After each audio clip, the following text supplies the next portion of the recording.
very much, Honorable Mawanda. No manya achapil you na fera. Iroko. Honorable Mawanda. Thank you very much. Now it is Woga. Let me ask if you've Korori associated Nagwera Nyanji, Okashwerayo, Okazayo, Mwemere Tibantu Avareva. Abagwera Nyanji, Okashwemesayo, Okashwerwayo, no Manyagwera Nyanji, Okanywanayo, the Katere Gwera Nyanji, the mighty school, and it's there Romungaro. And if you want a place where your girl can go, Gwera Nyanji.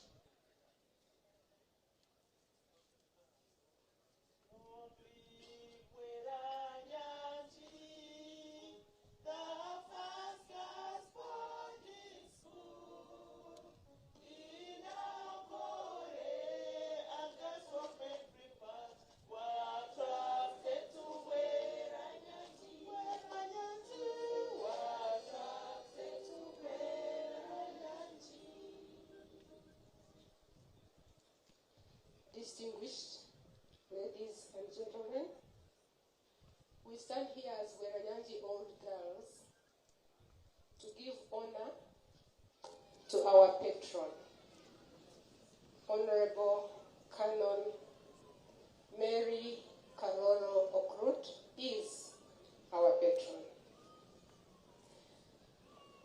Mary, the old girls of Weranyanji stand here with a heavy heart, but a heart full of hope, knowing that indeed you have gone ahead of us, but we are coming after you. And so it is not a fare thee well, it is till we meet again. There are many, many candles that you have lit in this journey, in this world. And the candles that you lit are continuing to light other candles. And we are forever grateful for that. We know that the light that you lit is growing brighter and brighter by the day. To the loved ones left behind, the old girls of Weranyanji say that may God grant you that peace that only comes from Him. Because the Word of God says that precious in the sight of God is the death of His faithful ones. So we know that Mary has been a faithful servant of God, and her going is precious in the sight of God. So till we meet, by our Mary. God bless you all. The girls have given in a total of over 4 million shillings to help with whatever is going on.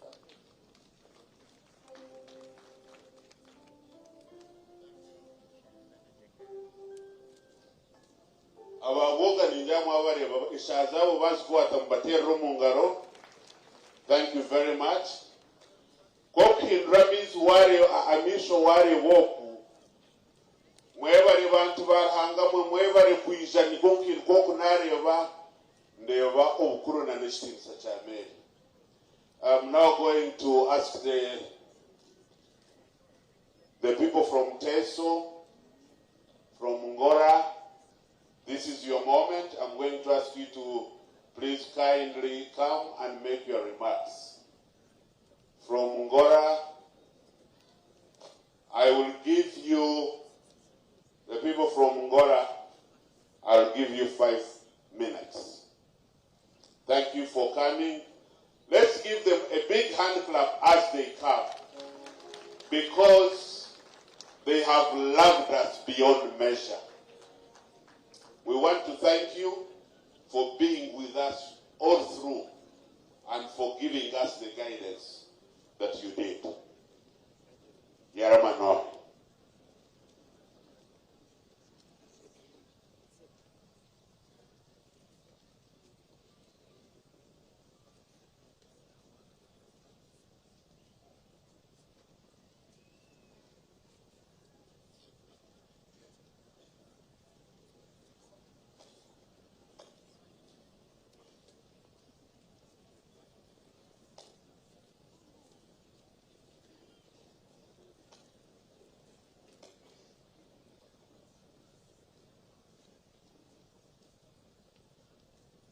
Thank you, Master of Ceremony.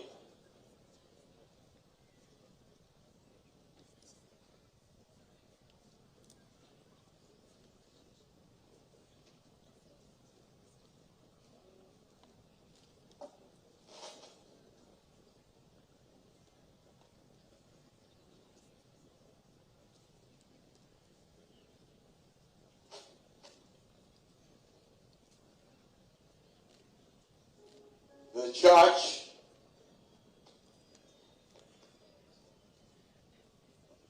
Right Honorable Deputy Speaker Ndugu Taebwa, members of Parliament and Cabinet present and emeritus, we are humbled to be standing in front of you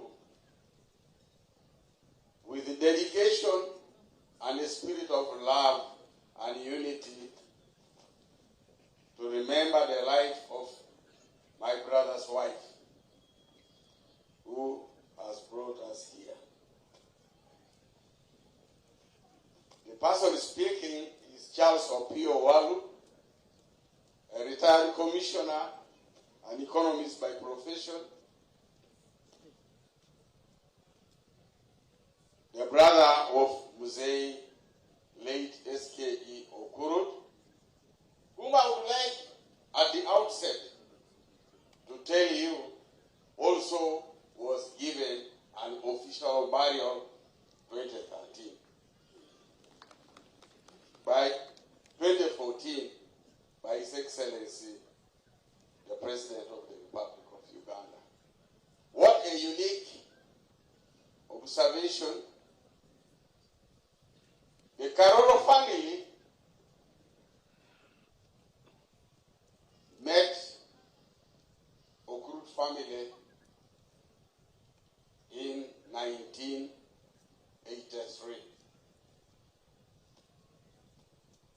And we had a traditional marriage,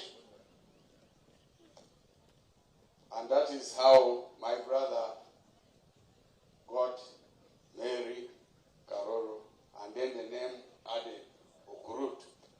But before that, suffice it to say, the late Karooro Okurut is my cohort. I met her in the university from 1974, and we both graduated in 1977. And both of us, including others, we remained as teaching assistants. For her, she was in literature, me, I was in economics. Lucky for them, they had Professor McPherson, who was able to give them a master's in literature by then. But for me, I went to Manchester University in 1980. Now, when I came back towards the beginning of 83, that's when my brother said, we have a special officer whom you knew.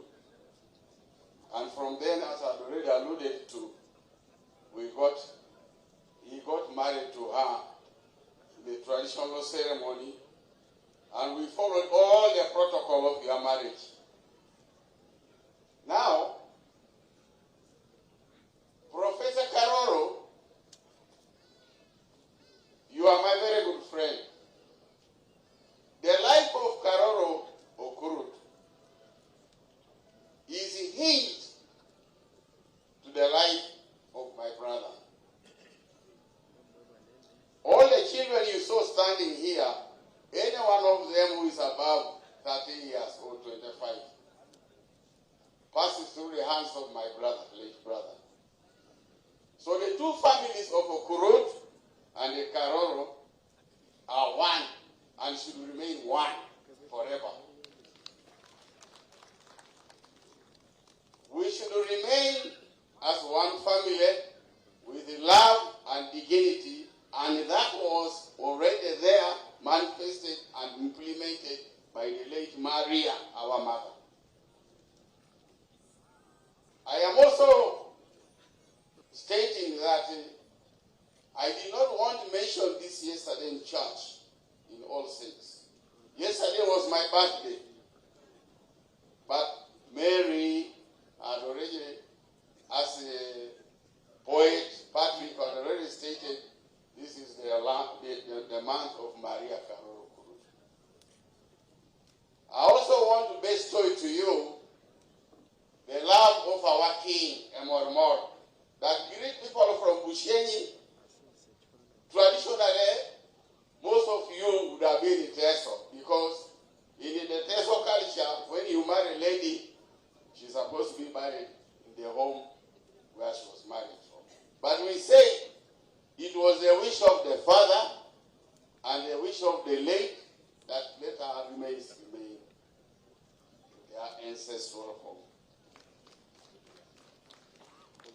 We must thank you, the people of Bushenyi, for having given 2 terms of my mother as a member of parliament.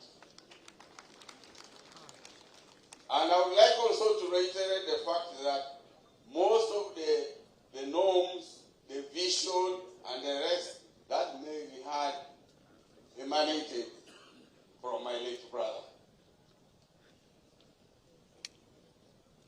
And I would like my young daughter, Gloria, to give a word, to mention something about the child life. Where is Gloria? But before that, the Honorable Tayeb, Right Honorable Deputy Prime Minister, Deputy Speaker, please extend our family heartfelt thanks to His Excellency, the President, and we thank you in particular for having given us 2 coasters for transportation. Thank you very much. And my daughter, Gloria, said she's not able to speak, but also I wanted to inform you that we have the children here, the brothers, my other brothers, their wives. I don't want, because we have been given limited time, but I also want to inform you, as we were traveling this way the other day, one of my stepbrothers lost a son, and a grandson, and the burial is tomorrow. This morning, as we were entering here, another brother of mine has lost a wife. But I will not break down, because the Spirit of Maria has been with us since we met 74 in particular for me, but also has been with the family of Okurut for 42 years. Mommy, you have joined your husband. It is only the Lord who knows whether you are together. Rest in peace. Thank you very much. Thank you very, very much. Give them a big hand clap. Give them a very big hand clap. Thank you for honoring Honorable Mayor Karooro's wish, and indeed for giving us the opportunity to have her buried here. Give them another round of applause. Ladies and gentlemen, my Lord Bishop, the Honorable Deputy Speaker, I want to welcome everyone who has come. And I kept seeing different dignitaries coming in. I've seen ministers coming, I have seen permanent secretaries coming, I've seen members of parliament coming. I want to say you are very, very welcome. We agreed that we are not going to introduce people. It will be upon the Deputy Speaker if he wants to, because if we go into that, we will not finish. But the other danger is introducing this one, and then you miss out on this one. And then it becomes a problem. So it is only the Deputy Speaker, if you choose to break my rule, all rules have exceptions. I now want to invite Al-Haj Hassan Basaja Baraba. They have talked about him. They have talked about him, Alhaj Hassan Basajawarava, and after that I will be asking the chairman, LC5, to come and tell us what happened in the council meeting yesterday. Not now, after Alhaj Hassan Basajawarava, and after that, the senior minister who will be here will be the one who will be asked to come and invite the deputy speaker. And I want to ask the minister who comes, please only do that. Don't go into many things, because we must manage time. If it rains on us, we will have betrayed Maria. Alhaji Hassan Jabaraba, I have given you 5.5 minutes. Thank you very much, my Lord Bishop. Right Honorable Deputy Speaker, Ungani Nyangu MC, tuweza kulia nifea, kwa mwa wataba gari, kandi banyoni ba meri, kandi abantu bakuru, nkaba minisita barya, bakimchiri tubareba Bryce wa Mirama, Kasoro, nimuke kuvulira abantu. Amiri ya chambade, bwani aga family, abantu banyoni ba meri munonga, ba impiza barya, bakimchiri bari na nabarabiri ba impiza barakozera na meri n'abandi. Nyote muzagamba bingi, njagamba ahari meri umpatisha byo kubanza no kwabe nakoraga n'aba ya kabiri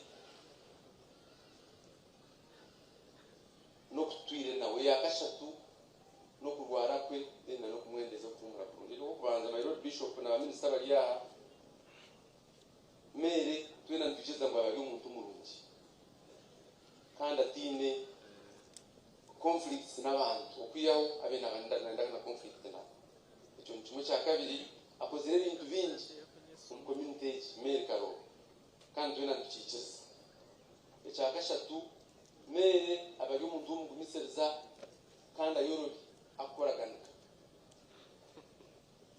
kongo koroba kwe tukumanyisa ngo ayorobi omugodi siding up abo kamera bela inefumu yo kugira ngo koroba ko ruzegere kuzibira kugira ki hazana kwabira icya kashatu kuko babasime basima abantu bingi nanye njya kwiyongera kunyengera unsime mzeyi president witu nsime deputy speaker honorable na mawanda na nabandi kunda heze njya kusima abantu aba participating mu kurwara kwa meri na no kwabwira icyo kubanza meri atubira rwire ububwiro mwisi tingma byo babagamba bakigambireho akamera atubira ine problem yo kwisya ba doctor nko batugizire na report nko kugira hazo kwisyo kwe nukwe kumuretire mu obuzibu gonge kiresire kwa sparkinga no kugira ngo agizire ka blood clot ka zo lungs ka sparking ngo bwiro gwe yagira infection no lungs amere yabire muno kandi mere abira kumire kura kuzana abiri atakura kuzambwe kumarayi abo kuba in fact ekintu nyine kigambira abantu ngenda warwara wari waguma no shasha washasha urakuzukwera rukaye onkamera atakugira ki abatakuchikora kandi na sister wecho kuza kumuyo mu kitanda kuza kumutwara mu irwaro akarya oxygen no muka so it was difficult kugira ki kumanya ngebe byona ruhanga naza kweza mere cyumuro cyumuro ikindi njya kusima timu na Kasero hospital bene hedingwa Dr. Zige abase kumuragurira na namjenzi we Dr.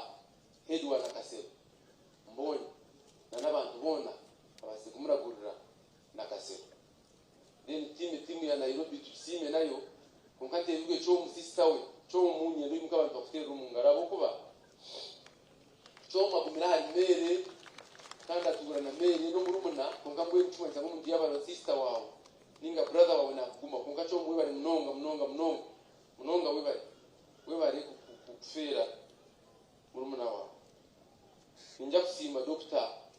Rugunda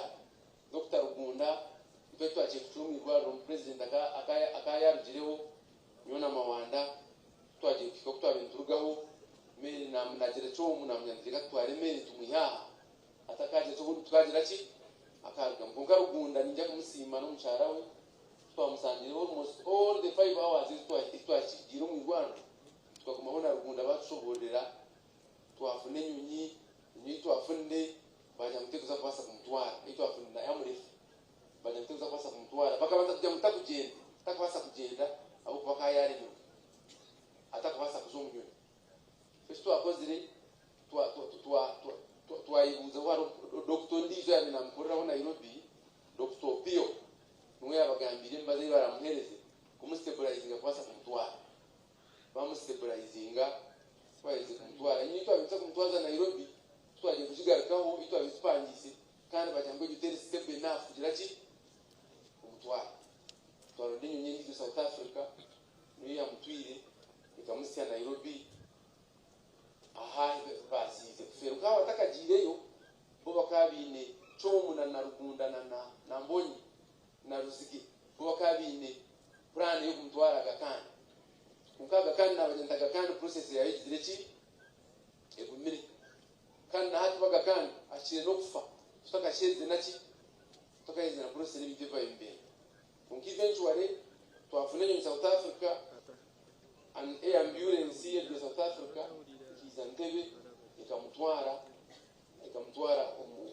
mu Nairobi hospital okusyafe ka advice ba minister bari yabo kusoma cabinet akingwe nambagambire abo kito twirwa abantu binyo myaka mwaka kumwo hatoguno umuntu wakashatu okubanza tulijire kuferwa omuchara bashasha wa kabiri twaferwa Obadia Rushambuzi hatoguno wakashatu umwaka kutaka wigwahire injero umwaka ngakumwe n'imizi 10 konkaba abantu bona harimo ka gap ako kwekwasa ngo mendi ya ohereza system negira ki niraki ikiranye n'amashari ibintu bibere cyo kubanza necha abaliya baba government and medical insurance abo kuba meli inyipangise kumutwire kwenga ayi medical insurance tutsa kwanza sura half isente tinga kwa majeri half that jim tutafiri mtware ibiri tumya kurika South Africa mtwara Nairobi tutsa kwa tutafiri mtwara mweru kumwa kutuyamba aba government et medical insurance ya Uganda ikasaini kandi tingu manyabo nchi chukumire na roito na Rugunda hizi twakwachira una Rugunda twakusinire tingu manyabo nchi chukumire kwa mahanga kuna katwetori inejo insurance nga Tanzania ikajira medical insurance ukumyo kwenda chenda ni 5 Kenya yachifune kumibiri nibi Rwanda ichifunde kumibiri na mukaka kunka Uganda tukafunde medical insurance kandi ba minister bari yararwa ngo speak medical insurance kwe kubeta jire private sector takes up to take a sente health system kandi yeta still turafune high quality health system abukuba amahanga kona hona yituzana na Nairobi hospital twame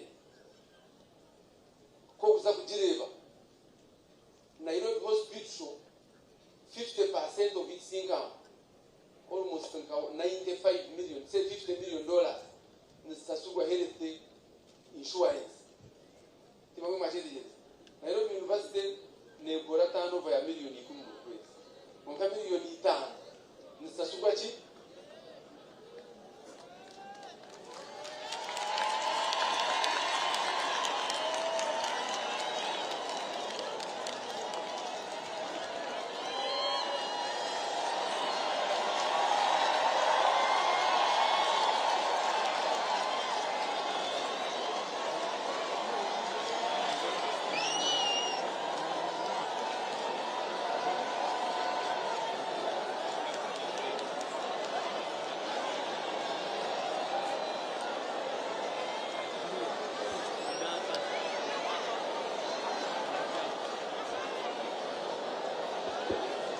Thank you. Thank you very much. Thank you very much. Mwebale mnonga.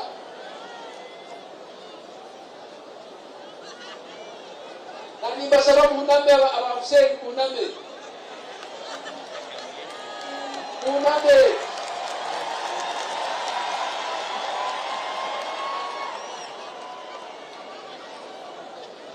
Mwebale mnonga.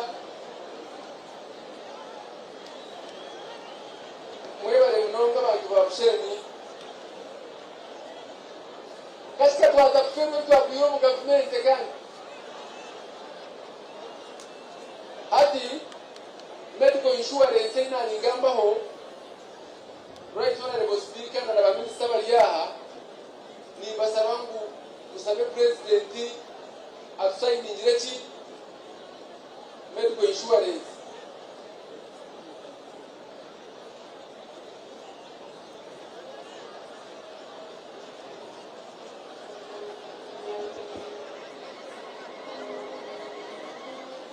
aside the medical insurance ninga mutipasi ngepera betaro abo kwa party ya problem yitu rene chintu cha kabiri ekintu saba government neze bakupataningana n'amarwara ga private abo kuba amarwara aga government globally umusiyona go kubasa kuba marunginga ga private chukumire amarwaro ga government kuba marungi ga private nuka kwa manga bona tukuza muno kwa Nairobi hospital for the 9% in Catholic Church, sorry, for the 9% government, 51% in Catholic Church.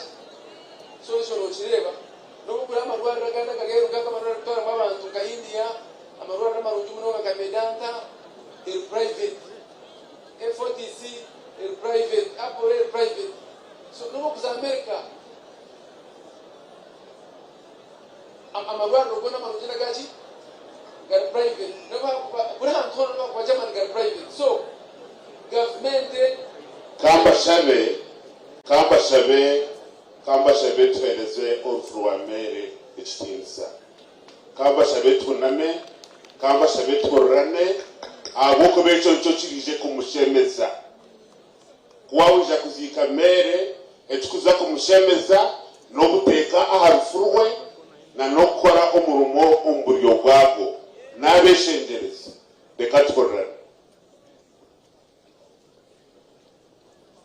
jabe twishwere zinje ba government mwachwa ndisha kabiri no kupataninga ni sababu government muno namani mingi tuina marwaro government akipasa kukora nabo tuine Catholic Church in Zambia tuine chiburi y'abasilamu tuine na birebe yaba Church of Uganda izo government yapataninga nazo nitubasa kuya mu kicira ebingi abuka bandari ko batiyatega ngo kuzo mu government ari ko kutegese zo mu nako private robo kaya afiko onye gwana actually won kweba kwa desento kasiteka nka Zambia muno wa afiko no buzitambura ko nka Zambia ne basa effective kuchira muna kwa kwigwa rumwe bintu bishatu abariya rumwe bintu bishatu cyo kubanza ni infrastructure icyakabiri ni equipment icyakashatu n'abantu human resource government they basa controlling ibintu bishatu at the same time yaji infrastructure tekuza kumaking abadokita kugumaho yaje abadokita kugumaho tekuza kujira byoma kuzamu kandi kukakumanira gukora. So nimbasaba abaryaha to encourage government especially government ibase kupataninga nachi na private sector tubere kufuna ele system ndimo nagambe bingi mbena pledge ngumere Professor Manuel awachigambe ngumenda kweli bintu bya mere kunga haba activity ya mere yone kuza kukorwa eitulicherizane niza contributing milioni igana ela kusteka memory yoye ninga kusteka ombiasi jire ninga kujira itwaste ndorendeka na nyegi available aba family baba munyetenga akona nyemera ya sister wanje unkunda kana nyinafirwa mnonga onkatimbe ndangambe bingi banyangobire bwabayo nyenda mukama ruhanga mere amhereze chikumuru mwe bari mnonga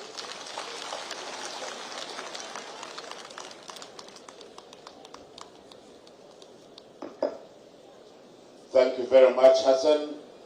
Let's give him a big hand clap as he goes to sit. Thank you. I now want to go to Emerda Mnonga. Twashitama Mnonga. Nani Shabam to emerate and we stretch. Let's stretch. Let us stretch. It is important. It is healthy. Oyenanure korajire, oyenanure oshabasha bemukache kora heze ogargostame. Thank you very much. It is important kwena nuramu abukuba okustama mnonga isaga manayone ya nakutambula. Thank you very much. You can please resume your seats. I now want to ask the chairman, LC5, Bushenyi District, Haj Jafar Basajavarava, Haj Nizakwa Edachikisha too. Whatever you want to do, you do it in 3 minutes.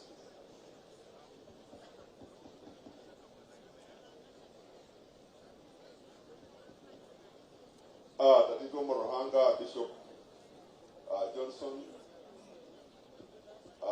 Bishop Omuri Emeritus, Abanyadin Mwena, Bitin Sajanyu, Austin Sa, right, Deputy Honorable Speaker, which is Uganda, as the President, by Minister's President, all protocol observed.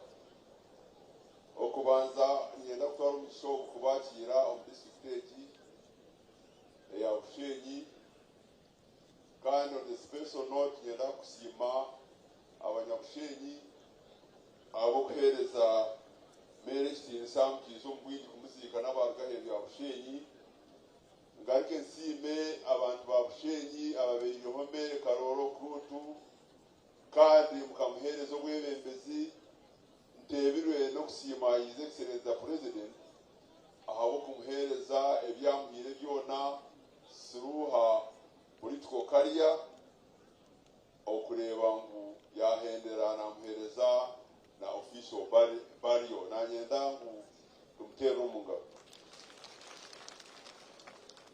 bueno Austin Sa ayazokera President kandi Deputy Speaker w'ishenyo ya Uganda n'aba MPs abaryaha n'aba ministers district ya Bushenyi kigumanya wa honorable councillors abaryaha kumulabe muri hihi aho bati twenda kukigamba bimwe twareba byatanga kuzamba kutu twenda kukamya resolutions zitukozire abayeba ryaha mukike hano mwiza kandi wongere hebe gambe itwe nk'abanyabushenyi nk'abanya-Uganda bentureba Honorable Okurut nk'omuntu abire atari sectarian omu byamadini sectarian. She was not tribalistic. I want to thank the people from Teso. Teso, thank you for coming. And we are really humbled for your presence here. That's why even as we talk now, we are good at eating atapa and choroko because of her mixing us with you. Here I'm having honorable some of the councillors of Bushenyi district, led by our speaker, Mr. Douglas. We made some resolutions because yesterday, to the council, special council meeting, to have resolutions, eyokubanza okusima His Excellency the President abo kumuberaho akamuha minister kandi akamuhereza a befitting send off ejo yahingura ekya kabiri twagira ngu Honorable Mary Karooro Okurut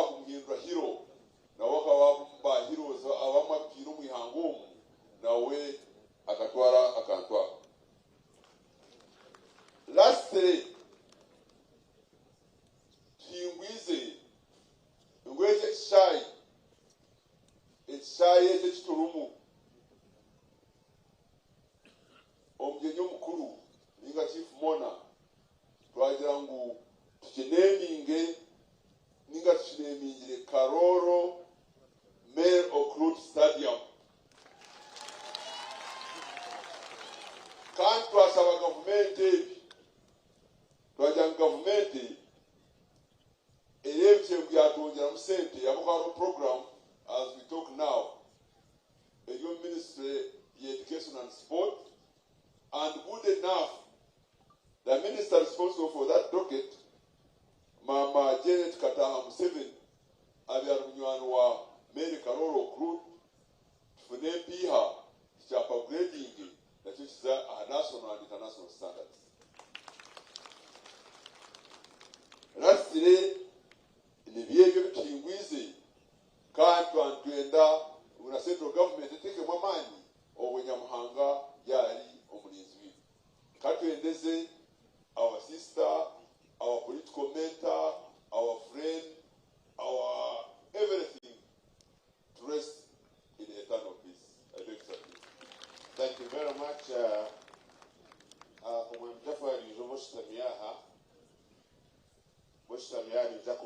What we are going to do now, I'm going to ask Albert to summarize the messages. After summarizing the messages, I will ask my brother Jafar to invite the high-ranking minister here to come and make remarks, and then ask. I can see pointers going to Honorable Wamram. So I will ask you to invite him so that he then makes his remarks and then invites the deputy speaker who is representing the president. Thank you, Robert. We have a message from Patriotic League of Uganda, PLU, signed by General Muhoozi Kainerugaba, and they gave us a helicopter. A message from Ministry of Local Government, signed by Ben Kumanya. A message from the Archdiocese of Mbarara, signed by Archbishop Lambert Bainom Jisha. A message from the Ministry of Energy, signed by Canon Dr. Ruth Nankabirwa Sentamu. A message from Presidential CEO Forum, signed by Chairman Emmanuel Katongole. A message from Uganda People's Congress, UPC. Are they here, UPC? Signed by Ahawe Ruchira Eri. A message from the Ministry of Local Government again, signed by Raphael Majezi, Minister. A message from Kampala International University, signed by Professor Muhammad Ngoma, Vice Chancellor. A message from Education Service Commission, she was once a commissioner, signed by Reverend Professor Dr. Samuel Ruboga, Chairperson. A message from Uganda Investment Authority, signed by Robert Mukiza, Director General, and is represented here by Muramira. Muramira, stand up for 1 minute. That's the son of Bishop Pamnova, those who don't know him. A message from the Association of Parliament Alumni of Uganda, signed by Honorable Jacqueline Church-Hayle. A message from Makerere University, signed by the Vice Chancellor, Professor Barnabas Nawange. A message from the Office of Aspiring Candidates for MP Bushenyi Shaka, signed by Idi Basaja Balava. A message from Nyanji Girls Secondary School, signed by Ms. Beiro Hamode, Headmistress. A message from Morbid Products, signed by Stephen Mwesigwa, Managing Director, Commercial. A message from General and Mrs. Henry Tumkunde. A message from Presidential Initiative on Banana Industrial Development, signed by Reverend Professor Florence Moranga. A message from the IGG, signed by Honorable Betty Kamia. A message from Boga, Wanyanji Old Girls, signed by Dr. Profia Atkunda. A message from Canon Mary Karooro Abamwe Association, signed by Sarah Kagaba, Secretary. A message from Buturo Promoters, signed by Patience Bamwine. A message from Buturo People's Cooperative Savings and Credit Society, signed by the Gracious Atayiri. A message from, signed by Buturo People's Cooperatives. A message from Rev Sisi Chazanga, Rengo District, signed by Mugan Susef. A message from Lukaladawe Partnership Workshop for Rural Development, signed by John Bitalabeho, Chairperson Chairperson, Board of Trustees. A message from St. James Kabulenje Church of Uganda, signed by Reverend Abel Navasa, Parish Vicar. A message from Jubilee Cooperatives and Savings Society, signed by Reverend Canon Arthur Atwine, Chairman of the Board. A message from Varian University, signed by Dr. Enos Rashema. A message from Property Services, signed by Nadal Karia. A message from Plus 2 High School, signed by Namanya Grace.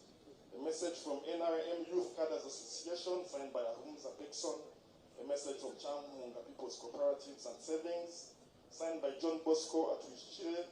A message from Eureka Palace, signed by Jessica Tuyahabwe. A message from Chizoba Girls Secondary School, signed by Dr. Catherine Nwajila, Mistress. A message from Igala Cooperatives. A message from Koni Nugaba Ntelekine. A message from Honorable Manyam Shega, Sir Richard Kijuka, Bodrick Rawogo, Honorable Francis Mwewesa, President's Office, Presidential Press Unit, signed by Sanda Wadisimbi, State House, signed by Hope Nyakiro, Under Secretary. Message from Mwesi Gwafeni, message from Lakeview Hotel. There's a message from Honorable Kazora NRM Flag Bearer Luhinda. A message from the Right Honorable Prime Minister Emeritus, Amamba Mbabazi. A message from Father Bash Foundation. A message from Father John Baptist. A message from the family of Cyprian Wabhisi. A message from Bwaka Women's Group.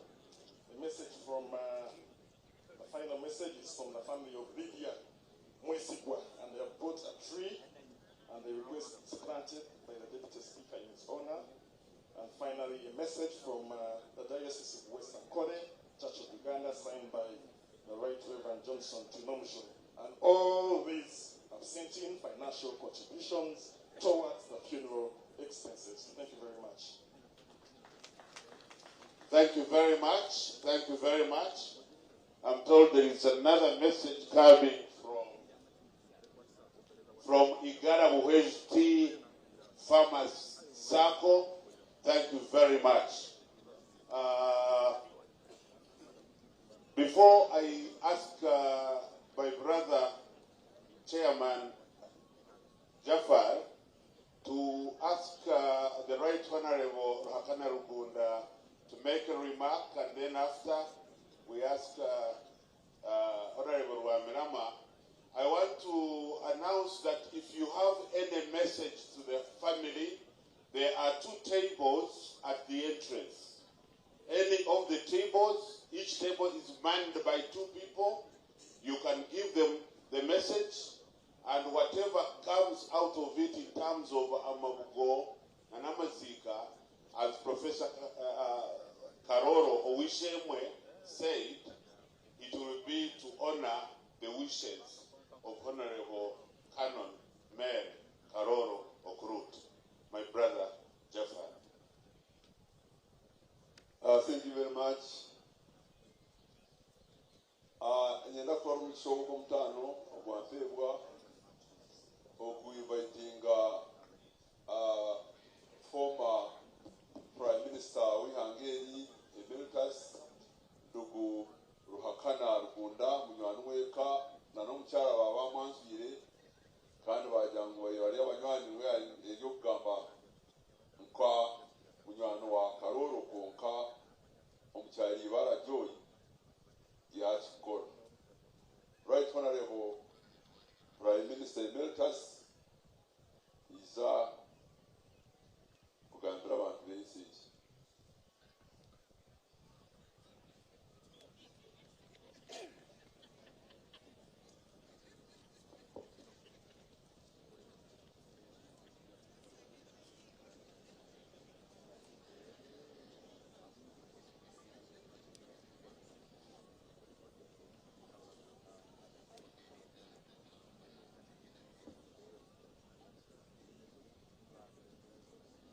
Bishops hamwe n'abakuru b'amadini abeka ya Karooro,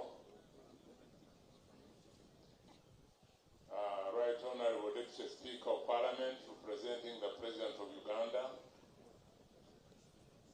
Minister bakuze na Karooro omuri Bushenyi, bagenzi banje abija okwinamira mere Karooro Okurut omubugufu niwe nkamanya mere Karooro umwaka gwa 1979 obu omukyala wanje yamunyoreka atogu ni mugenzi wanje wahamara nti mukabuganira he ati tukabuganira Makerere tukabani taha omunju emwe kandi omukishenge kimwe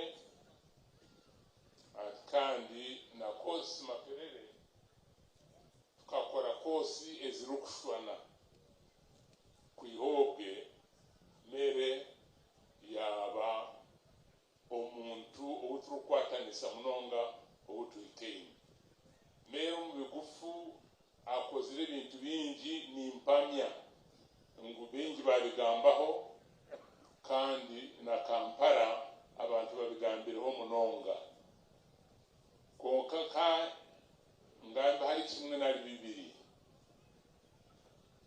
nkakora na Mary omu office ya Prime Minister Mary akaba nareberera ebitongole ebirukuga heru ya Uganda UN agencies zikaba nizitera report wa Mary kandi omulimo akakora kurungi obuzare bwaitu n'amahanga gaitere ni UN bwayongera omumisho kandi nibabiri nibakora byayongera katumutera omungu arahabwe abo kakayamba Uganda ekyakabiri mu office omwe nibwo endwara ya COVID yeija Minister wahereza kana abikoraho konka abo ka COVID ekabiri endwara eri kuza omu bitongole bingi amashomero butale ebintu bingi uwabire nabicoordinating ninga nabyebembera akabali mere Karooro Okurut President Museveni akaranga tatiya twaza kutaho kurunda sete ezo kuyamba abanya-Uganda akurwanisa COVID uwabire nabikurira ebyo ni mere Karooro kandi abanya-Uganda nyenda kubibaza bwo kuba mukarundana billion 56 kurwanisa COVID abamwe bakane balete sete abandi baleta amamotoka abandi balete bintu abantu bakagira obwesije kuhayo akubabire bine kache nali kahango abo kwesiga mere Karooro Okurut wabiri nabireberera so nyenda kwebaza mere kuba umuntu uwo mwesigwa wakorera abanya-Uganda akakorera ihanga akakora bingi kandi cyo mukisha murungi n'abanya-Uganda n'abanya-Bushenyi bakamugiramo confidence aba minister yabiri nakora nabo naye nkaba mbalimu batuletero butumwa kuruga arimere amiri ya cyambade amiri yatibara kumanya kurungiye mbere bashoba kurebe ni wogwe kandi obwo ryahuye n'obukomoko na nkore kunuya kungati naziza kubiza mebyo mpaho bata miliyoni emwe emitwaro 85 amiri na timu yawe twabibaza munonga oburweire nimpamya ngo barushobora urwire niza kugamba akintu cyo kwebaza nyenda kwebaza family ya Karooro ahabwo kuba mere tibaramuhungireho bakamurunda bamurwaza kurunjo muri Uganda kandi bagenda nawe Nairobi na abantu bamurebera kurungi mwe bali munonga ba Karooro mwena mwena abantu ba Bushenyi nimukakora echamani munonga bebemberwe ndugu basajja baraba na honorable Mawanda bakakoragana na government munonga bareba ngu mere yatunga okujahabwa omuri Uganda na heru nko kuchabire kyetagisibwa nahabwo ekyo abanyabushenyi mwe bari kuzare manzi kandi Hassan na munywani weitu Mawanda nabo katu baterera mu ngaro ninyenda mutwebaze munonga president wa Uganda abo kuba president wa Uganda yahubire ngumere tali kurungi nubwarabene shedo yimuru kumanya yamani wono mucyara bakayangukatize kureba mere Karooro omuri Gwariro bazana kasero bamureba kandi nabwo bagira ngo mere nitwendeza kushira konka biru yawe yona president Museveni naza kugishashura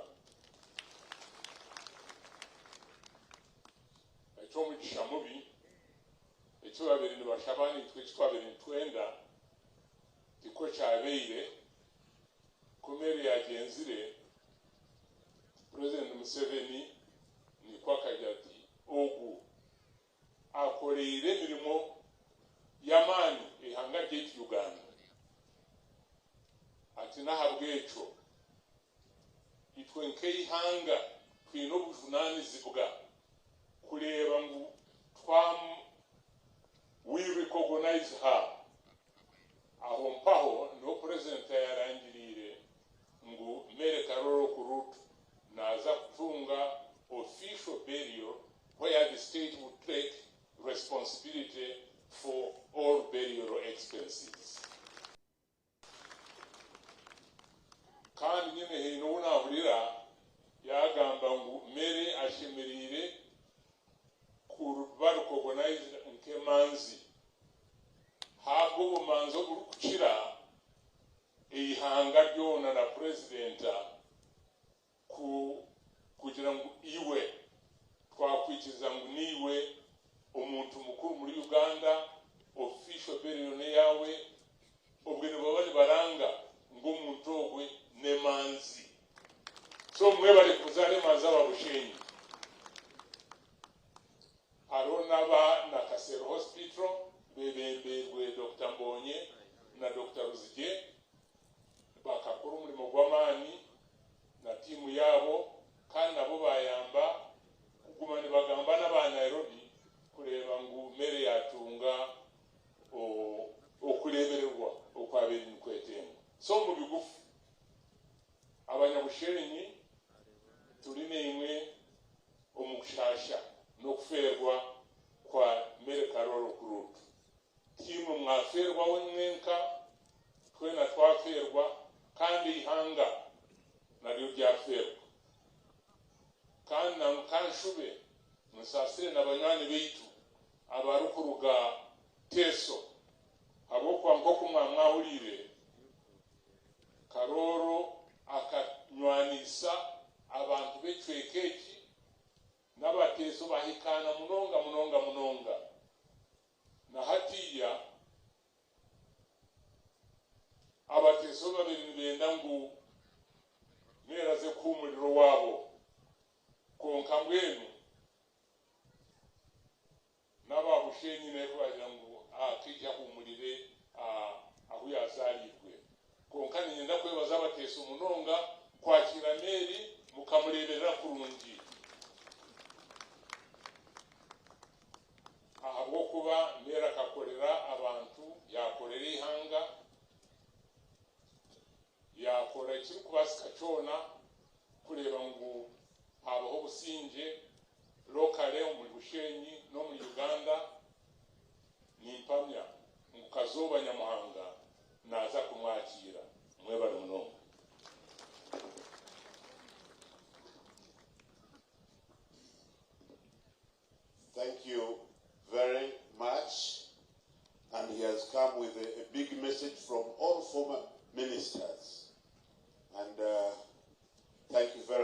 and we have received the message in full. Thank you very much. I will also, before Chairman Jafar comes, I will recognize the message from Bushenyi Journalists and Media Association, where she also belonged. But I also recognize a big message from FemRight, those are the Female Writers Association, which she formed. Let's give her a big hand clap. She formed that, and the members of FemRight are here, and we want to thank you for purposing to honor Mary, my brother. Thank you very much once again. Talking about the Omutaza Kurataho, and Yenda recognizing Senior Presidential Advisor, Special Honorable Audrey Kubawogo, na way Izaha. Audrey. Okay. So the Natware Misogo Pibwa. Inviting a senior minister, yes, state minister for agriculture, Omwami Rwamerama Winekanyonto. Right. Can't worry, your home and your senior, you are going to box up.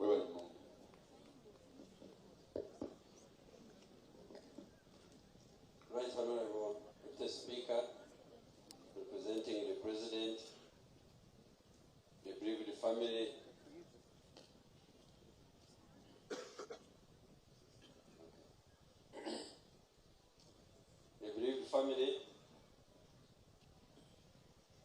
the clergy,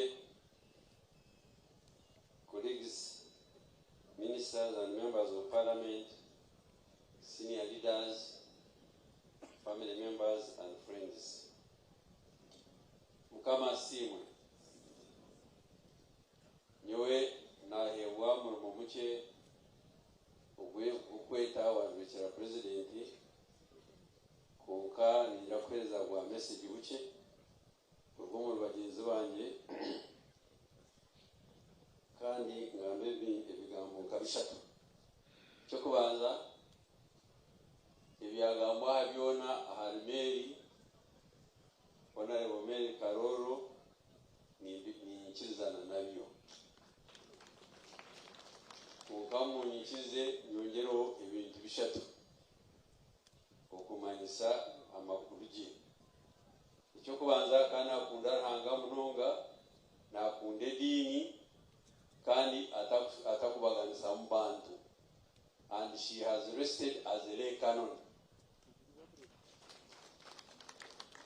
Ecya kabiri akabajuka omurinkore yaba minister w'umucyara yaba minister uw'ekitinisa yaba minister utine Rwanzu yaheruka atungire official burial ya government. Right Honorable Rugunda yanagamba igi ni message ya man munonga okure mu government ya recognizinga services na n'umurimo murungi ogwatungire. Icyakashatu tesigwo mukeno ibintu babasize kuri kikubasika kunka cyarema kunuyo umurinkore haro district ya Bunyaruguru na Rubirizi umuntu akaltwerefu ngo mutungi afu mukasese omwora afu mukasese omutungi afanye igoro, meaning ngo omwora urukujana urukugira ki omutungi no abanza bazomba fumu bakoroku abakiru ngwen Honorable Mary Karooro abira yo mutungi ahawe imirimo yakorera government standing nawe ukajya yanga. So nebyo bice nyenda shoma gutuma ogwarga mu bagenzi banje Honorable Frank tumabaze ngo yayija if you could stand recognition. You know, Honorable Haruna Kasoro, Honorable Franka Tumwabaze, yagisiza miliyoni imwe kagira bamutwarira isumu hariya Dignitary, mutwarira isumu Dignitary. Honorable bari munsi tiyabaza kwija konka yashasha nitwe yatwekera miliyoni 2. Nanye rwamira rwa Kanyontore nabatwera miliyoni 1. Honorable Haruna Kasoro yabatwera miliyoni 1. Yagisa miliyoni 1. So mwene yobice katushabe mukama ahumuze omugenzi Mary omuchumuro ekyo Busingye. Rest in peace, my friend. Right Honorable Speaker, representing the President, it's my senior honor to invite you to speak to the mourners. Thank you very much.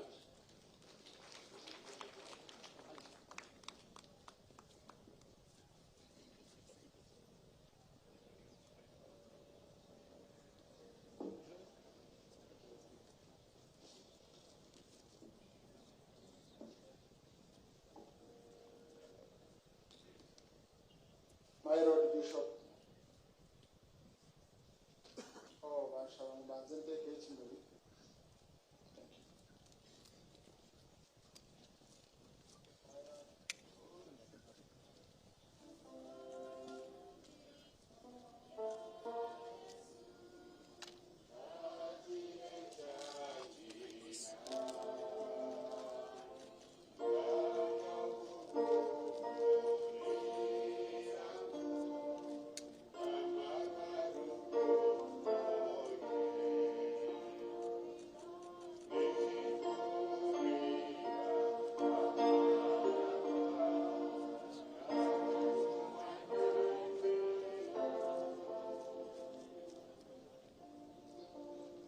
Bishop Johnson, Bishop Wiku, Bishop Emeritus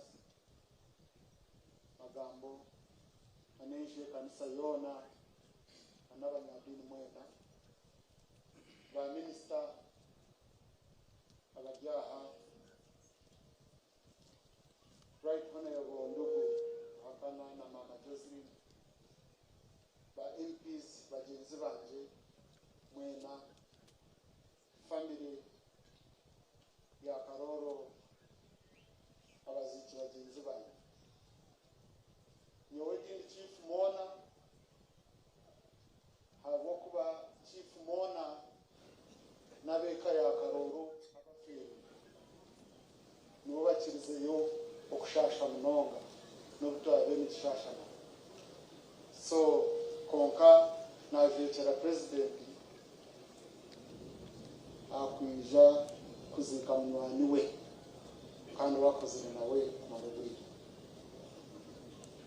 ndaka shomiro kuma wa president mu bandike nanye ko muntu ninyenda kubasaho okushasha kwanje no kwa family yanje na parliament ya Uganda kandi speaker ariko rwo muri Teso iyi honorable Mary yagenza katukorera izina runja katubera ambassador runja yajya mbayiseho okushasha ka family and obusatsi bwa parliament iyi honorable Mary yasabinjira ekindi nanye no kumusima nko muntu habo kuba Bushenyi takatiro mu Mary no yaba MP wit so akabajo witokwe bitereko mukiyanga kanyabwanga rindo kw'imitombo nkanza kumureba 9 na mukaga akatembo nko mu 9 na mukaga omwe ogasiye 9 nena nkandi yo muchamushanga kandi yo primary ya mushanga so tujyo mwe tukureba ayishobora mutoroka muza kureba mureba ibintu bagamba mujangu nanye kuri nimpiro mukamukijo kamsaka zindaruka kanake habwe babazamuka matukakajya so very well inspired ekindi bamuheze choncho kandi choncho ninjiro umwe agamazina gitweta abana bitu naco nkimanyisa cyane abo kuba Mary izina Busingye nk'uko brother we yayagambire akagira Busingye mu bigambo bye na nirakarye tinkanya ngo Mary na yenda kuyombera akana kibasira kagiye katamwikirisa akaye nirakarye very calm, extremely calm. Na no mu parliament kwabire haba Mary even ari kwakanisa munonga ari kwakanisa irakagere kabari bari kumurisa so nekintu kikuru Mary akata kweta bagambra irakagayibu ngo akunda isa yo point yinga akabagamba mpora has a point na yeta mpora ekayeje konk na nebigambo byabira yeshinisi okubongambiriza ya government tekintu cyangu olinaba kujijuma bakagira ki konka Mary akaba bagarukamo ronke bigambo byabira bagarukisamo bo bonka bashanga okuyomba bakagambira yigo tikikuyamba abo kwa bagarukisa mama gezi yabagarukisa miraka yangu na nebigambo ebitakushara imitima so ninjukusimira Honorable Mary kuba umuntu wo Busingye kw'izina ryawe kandi sima bazira bamuhira izina Busingye rikishiro mwiraka no mu bigambo bye hati nahuraho emwe ebimwashaba nka council nka senior witu nduguru hakana rugundo ko ya kigamba nabona senior witu bright ko ya chikonaho echo kumukora hero echo cyo kibire soki mutakakisha mire president ashikoze abo bakupereza official burial nibinge bakufa kandi kikumanyisa ntuzagaruka tugireho special sitting ya parliament eyo kumuhereza kibisi mu parliament ya so family nzakubantu beto mu parliament kumwisha kutwarwa mu gihe byo kuzika mwishe parliament egireho okushitama okuhereza Mary kinisa tukamugambaho kandi tukarabyaho ekiriso cya parliament echo kugira ngo Honorable Mary ne hero kandi akakorera bigambo bye mu muno ecya kabiri ebebide magambo cyayinaki nuza kubitera umuhandiki nimbihisa ahishimye kwani bisa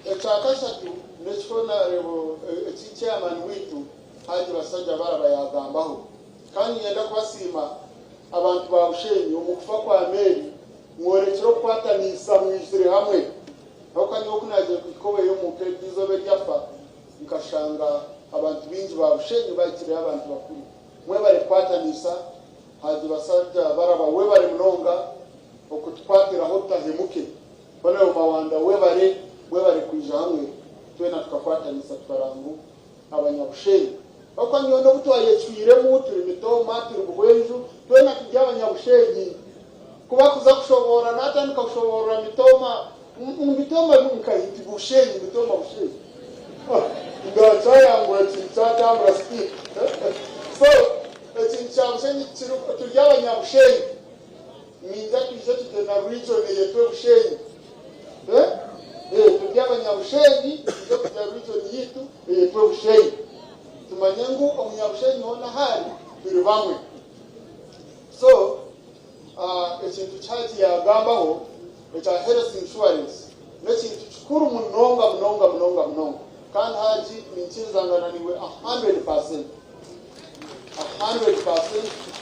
kwa kugira health insurance oshangengu omuntu ori kujwara rugabire nawe nabasa kutunga obujanjani obudefite speaker na minister kimibwana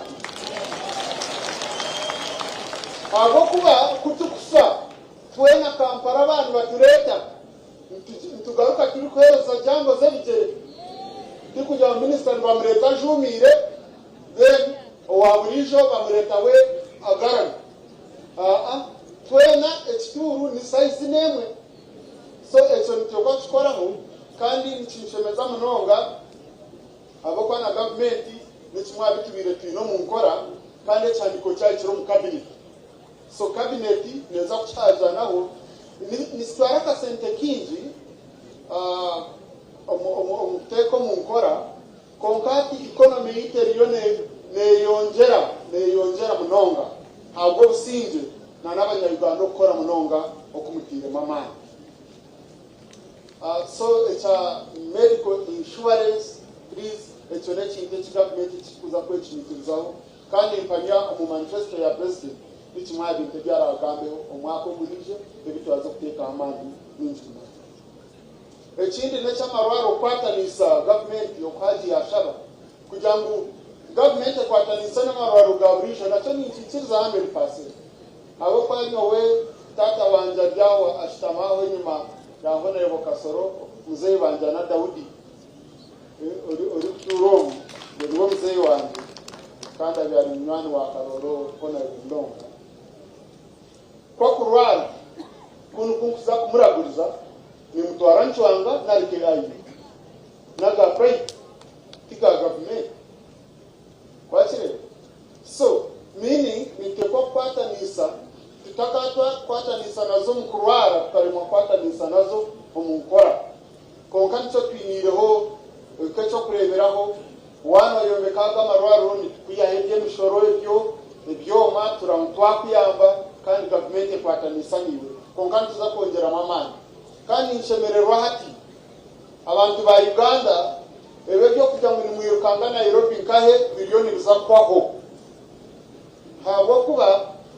twatanise ecyo kwanza cyabiona amarwara ga government hata be mitima ahari na gurutiro ntombeka hirwaro eryabe nirikiza ebyomo mukurabuzo mitima omu Eastern Central Africa bye bitanda biratana kandi irwaro ryalika hari miliyoni 5 tukosire centers of excellence za cancer tuza kuba twine mweguru aba Northern Uganda endisho mbare aba Eastern Uganda endisho mbarara aba Western Uganda kandi endisho Kampala kurangwaka ejeje endwaro za kokoro nazo twazirwanisa obushanjabi mureka kubona abona munonga muri kuza za Kampala ekindi no kureba irwariro ni manyankirwaro ryite ryagowa naryo ripatembeshwa ngoresho bikakaba mu ncena zimwe na zimwe twakererwa konka naryo ryo ni rugendo misho umurimo mu runjati bariyo bamari konka Aga Khan Hospital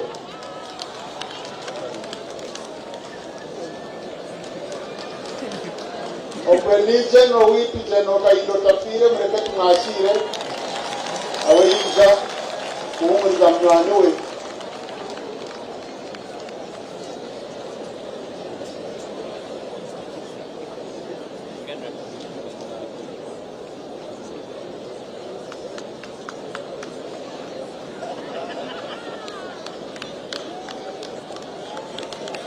General Tuwakwashira mnonga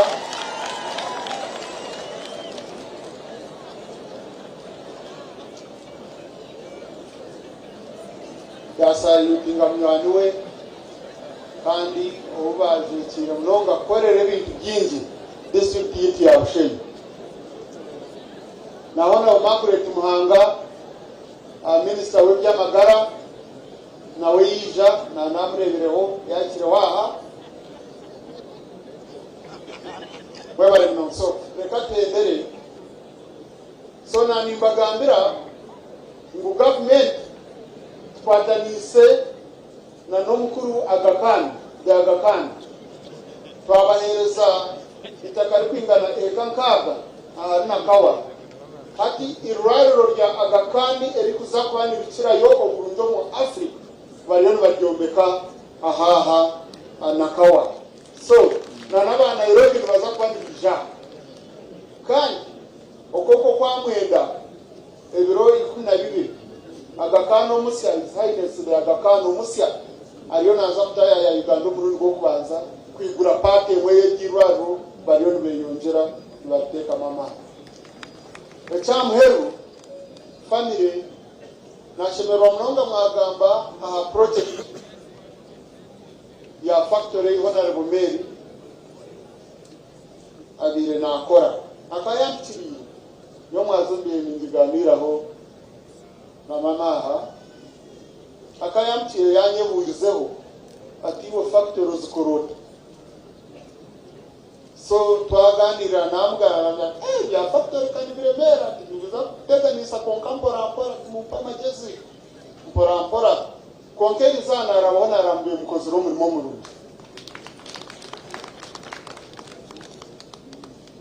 nahora UDB Uganda Development Bank kabayamba konka ahimura yendere kumura ika mwaye na government ekwatanise nini muturetere papura niza kurangwa echo cyaba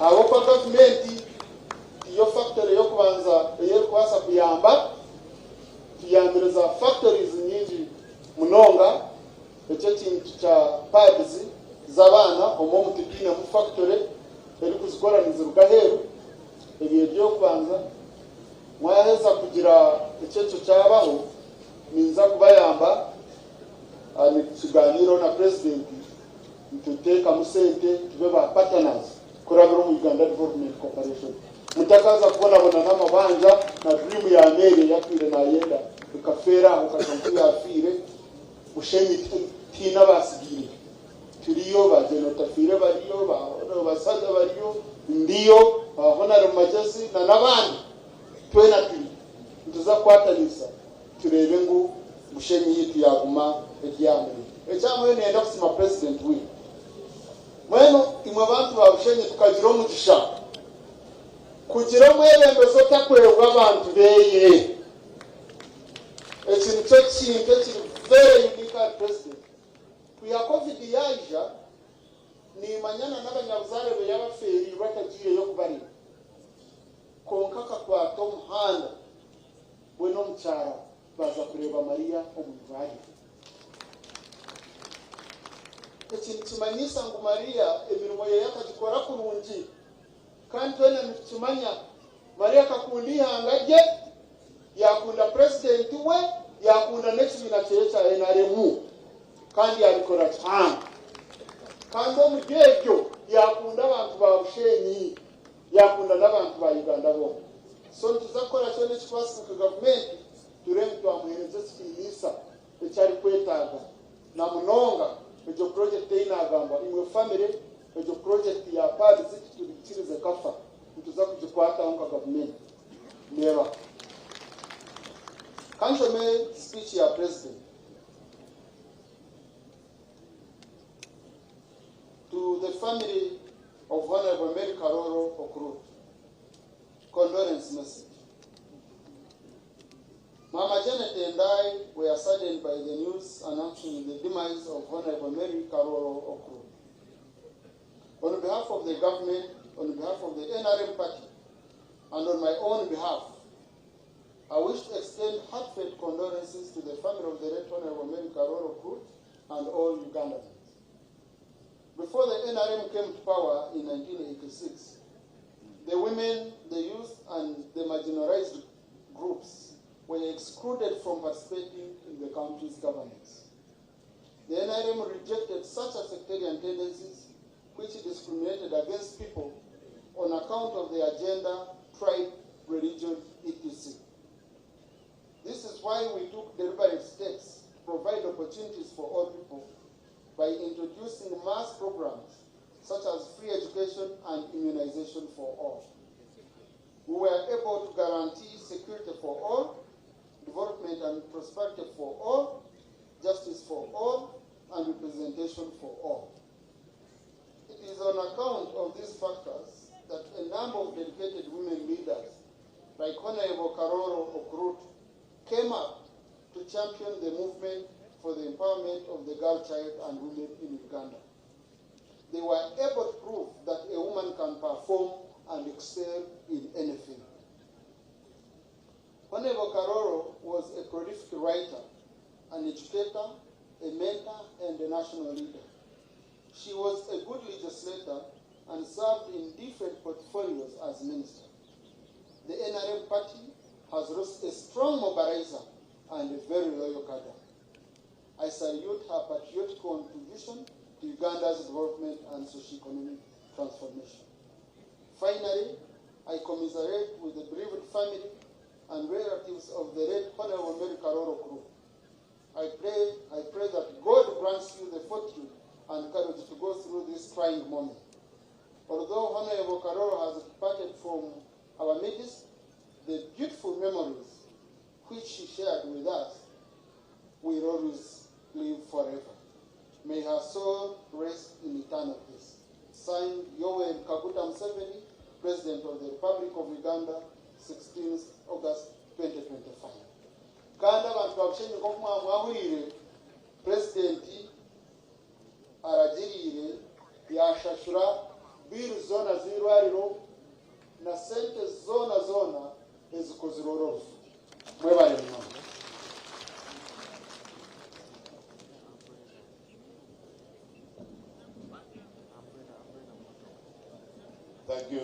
Thank you very much, Right Honorable the Speaker. Thank you ever so much. We have received a message from Ishaz Gabanyigara. Thank you very much. We have received your message and also a message from Mbuka. Thank you very much. We want to thank you, all of you, ladies and gentlemen.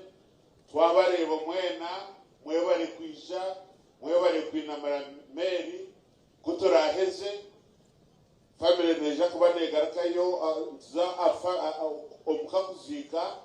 I want to ask somebody, let me ask Chengu, organize to make sure that the choir goes ahead of us. Work out an arrangement that the choir goes ahead of us so that then, after that, we will be ready there for the choir to manage the function. I want to thank you very much, my Lord Bishop, Deputy Speaker, and everybody. Thank you for your patience, and I hand over to you, my Lord Bishop.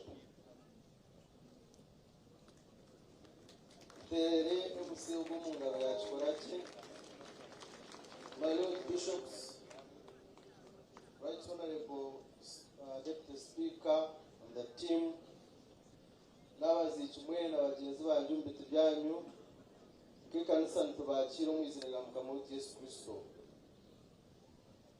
Nyine akanya kacaha ni recognizinga Nasan head of rate mwamwiriza bashasha na ba heads of rate mwena Okumuri, elders, lay canons and synod members, bebembirwe our Nasan Chancellor, Mavin Babigarha Council, Minyachira, all clergy, retired and those in active service, bebembirwe Dean our St. Peter's Cathedral, Archdeacons, Tuachira, Bamashek, Abaryaha, and finally, Tuachira, Reverend Fathers, Bebembirwe Vicar General, our Archdiocese of Mbarara, when Tuachira, Noendi, Venerable Reverend Dika Senateta, Area Archdeacon, can host.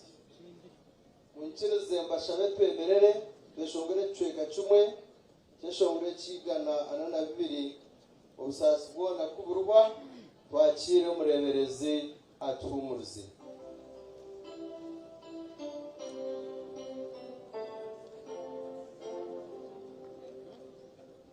O Usasi Wana Kuburwa, Nai Kompurusi Yomwe. Oku namukama wanje echo chirya shemeza munoka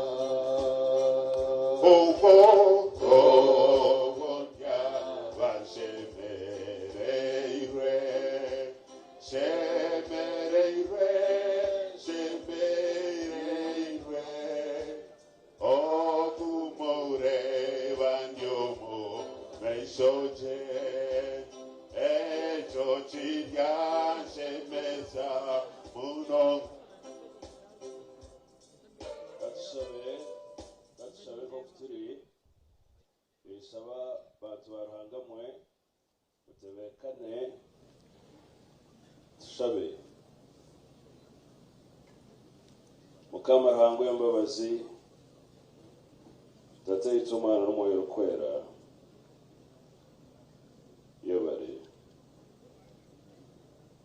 yobare mukama okubaha kwaitu ikintu turi kutwara nk'ekyakubera ekiragiro yobare mukama yobare kutuhereza omwana wawe Mary okamutaho okamukoresa ibyo mukorese okamuteekateekera oburaku burungi obw'ekibunda okusiburana nawe gira eki wagamba naitu nyamuhanga twongere kuba twaba orikwenda ngu tubire obwo naitu turi kweteekateekera okuruga aho omuntu omu rugo rwe twakushaba omu Yesu Kristo mukama waitu amina bambi mushitame.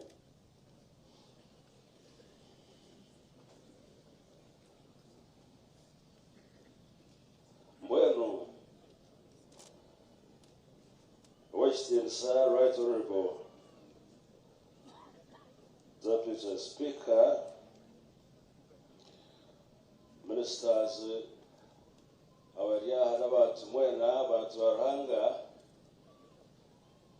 begera omutegazi ogu korutaro katumutera omungaro ruye abokuba tatu wonka hari abantu aburuhanga kuhereza ebicoco narekyo kutebekanisa no kwebembera programs nakyo ni kimwe ahari byo kandi nimbashaba mutamugerera ekinaga abo yashaka abo yatirisa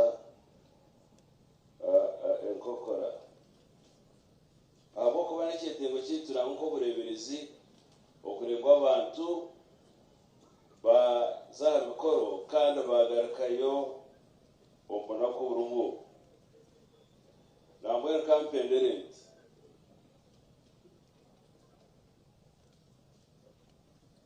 ruhanga niwe mukama w'ensi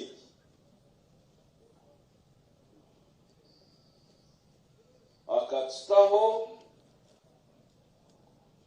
aine ekigendererwa kyatuterereho kandi natuhereza ebyarikutuhereza ngu tukakikiriza ahabwokuba heine muntu orurugaha akabura kuvugavugana n'owamuhangire ekikamba ashabe mukihurire ebyahari ebyakanya kakye iwongere okoragire woko yeteekateeke okwiza kuvugavugana n'owakukangire nanye nikyo kimwe mukama katuta omu nsi omu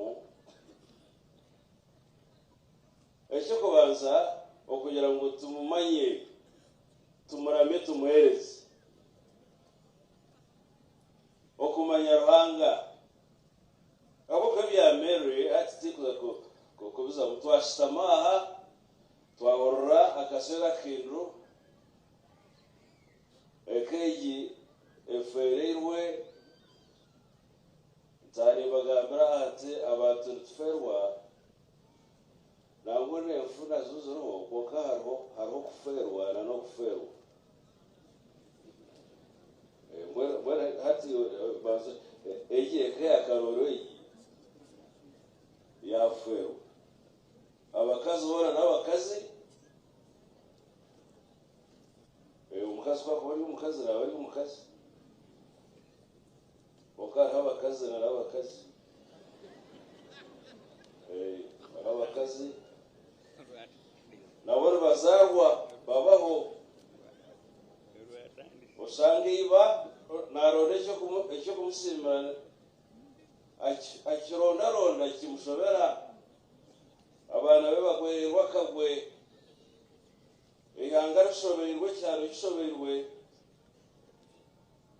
Kameri abari mu kazi reka siterera ngo mungaro Mary Busingye Karooro Okurut kateka ya Karooro ya ferwa abanyakore twaferwa ihanga rya ferwa karisa ferwa mumure no buferwa umuntu hurire umwanya wo kuferwa umuntu bakajya ngo bakafaka ngo kukaba kwa kabiri ngo kufa kwa kagirata hato kuzahoka inamere kikaka ikibazo ukareba abantu bazagira bati okuno kuferwa kukanogera tiranga asime kupereza munyanya zikogo okupereza mawe kogo okupereza tata kogo okuferwa okuferwa urire otakafi okuferwa otakafi aho kabana nabafa bafi mwero ranga simwe okutereza ukazi ranga kasitaho mutumugero mugasho omusomo tumuramie koke cya kabiri tumugero mugasho Mary banywana banjye ajisoro no kubaha kwitikuti cyo cyonkari cyoreka eshawe irari mukama wetu Yesu iki cy'ukureba ni kimwe arukoreka umuntu kwabera akatsaho mutumugero mugasho namwenu byagaragwa banywana banjye kokana umushereze yera baje kusiba His Excellency the President ntabwo kigumira mu ya President yagize mu gasho bokana wo kugize yatumutera mu gasho yanga ka President we omuyanga okugira mu gasho okugira kandi yabara kusiga ama rights honorable President ekintu cyo kutewa na stamaha abambe banyankoremwe hari ikintu kiri kusasa ngo kwebwa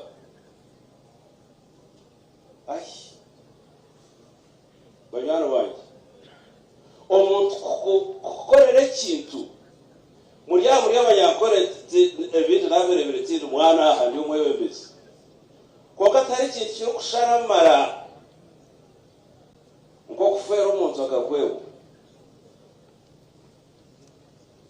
okareba nebitya n'amabega ate nomwiho mufuzi omuhera akiko mu university akurebesa katata kirisho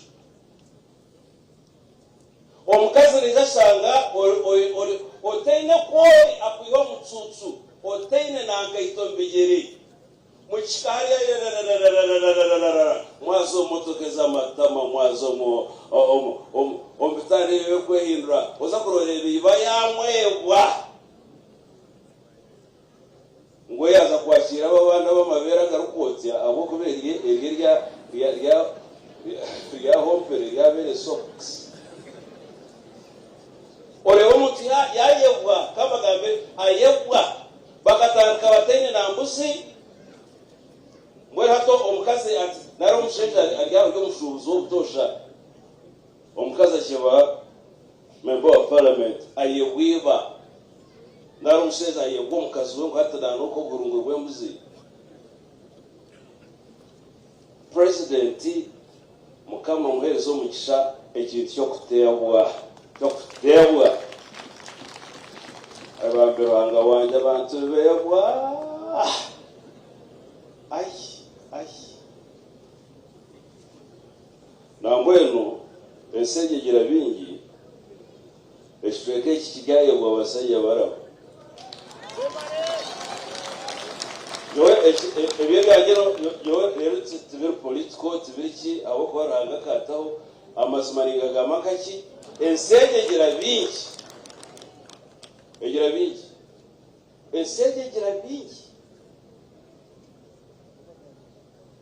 tuyayewa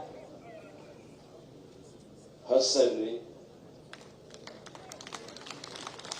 basaya ko kurebe wareba education rero yo muntu ikintu cyo gwegese warebe omuntu kuchiriza empiha zo kwingana ezita kwasa kushoborora akachiriza enyonyi ya ambulance kujya South Africa ke omuntu rakakata ngo ide sente shi tara sente ko kabatere kibagizire ki esege yayewa njeraha Bushenyi giri ikunda yo rero mukunde ngo kakakasharwa kari umunyigara ahantu ho nazarirwa yabare abanze bagaruka ko kari yenda kubagambe mukama tugirire imbabazi hati abo shanga y'abantu bashobora ikintu kakore statement omuntu ogumu mutanese na nekikorwa you need to distinguish between the act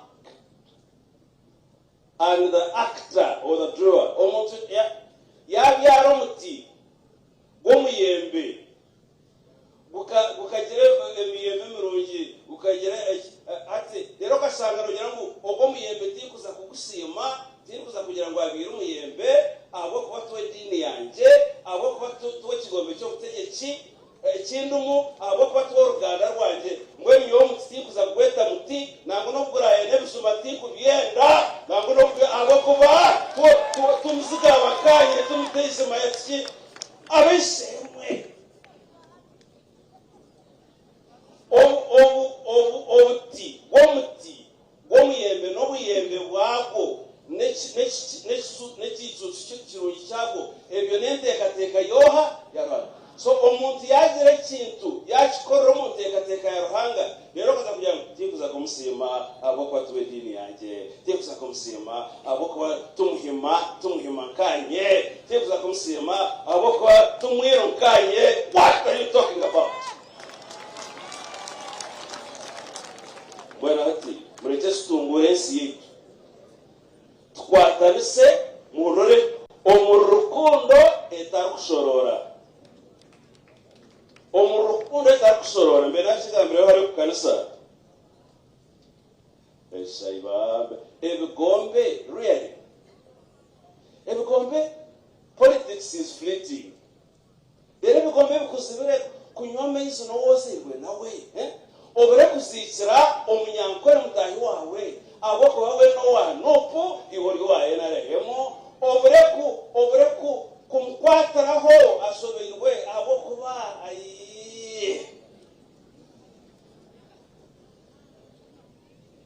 namwe berenganiza munyaro wanje Kortaro Mawanda honorable nebo bambe berakushimire okutargara munyano wakundebere Mawanda Kampala na Tsumbagira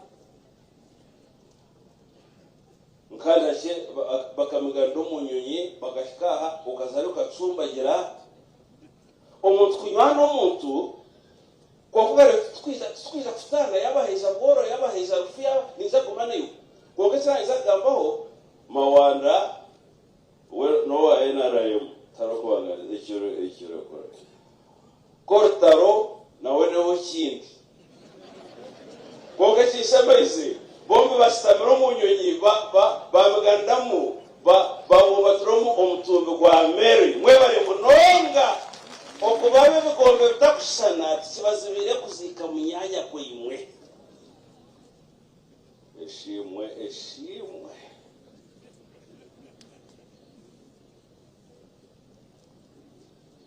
Rwanga kasitaho okwane byana kandi cyane kirukirayo n'urukundo mukamasimu cyane kirukirayo n'urukundo kandi okundo umuntu no kumweneza ekirungi okundo umuntu no kumweneza ekirungi Mary naza kuhendera ni Mary musima aho kuba no byabere politician tare begohanga Mama Shiri, of course she's been decorated. She was decorated a lay canon, and we don't just do that as a church.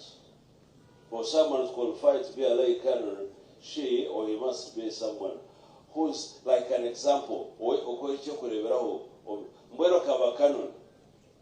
Konka ni nsima hanga what twine record at least kumanya kugira ngo Mary aberyo omuyayi Mary aberyo musamba no parliament Mary ibelesetiza is 56 billion is yabere na rebe obunako obwa covid actually your president kana mwesimira hari state house customer no mukazi wanje nagira ati nkusima abo kuba ntani kumanya ngo uriye manzere cyamaze barakora konka kintu okuwatwarizo mu covid nkasitama hari nakureba ko kurwana abanya Uganda mu covid namwe wese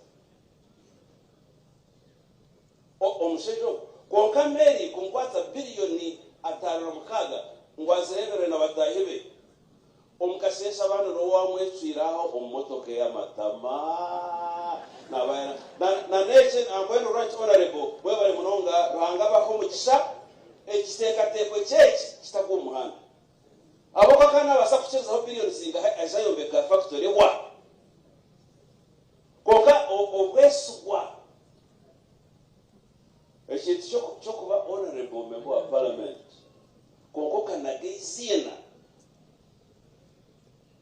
mwena musomere honorable members Aristotle made a statement yagirango dignity does not consist in the possession of a title but in deserving it. I repeat, dignity does not consist in possessing an honor, possessing a title, stretching the insignia, whatever, but the most important is, do you deserve that? When you see what hang over, a member of parliament, our member of parliament. Our minister, our minister. Kukaka minister, na minister. Na minister. Koka haba wore na naba baruko abasomesa na naba tumesa. When Mary ni simba hanga kureba ngo tatkemwire nkale canon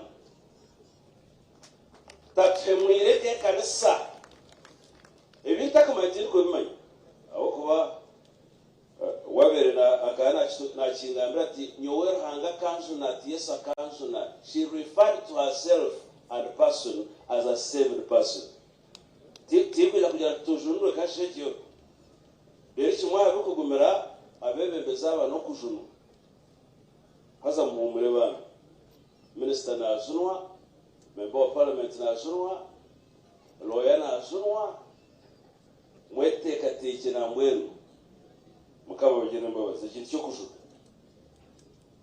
mwero hanga agataho kugira umugasho ogwa kugizire ecyamwero mukama katstaho ngubanyuma yo kushemererwa mu nso banyuma yo kukoraje kuturukamu banyoro bayi nana mutungura magara gataho hati mwenu mure ebisorongo ebiriki ogumwe nabagaratiye sura ya mukaga omusorongo gwamwe nagira mbwenu no